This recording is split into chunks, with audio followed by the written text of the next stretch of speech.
Dashi is a clear, delicate stock that draws pure umami from kombu and katsuobushi.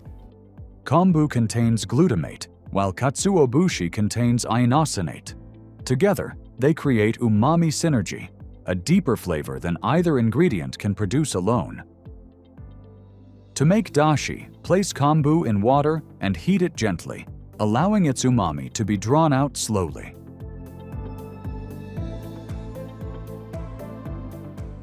Remove the kombu before the water reaches a full boil, preserving a clean and delicate flavor. Next, add the katsuobushi. As the flakes open and settle, their inosinate combines with the glutamate already in the stock.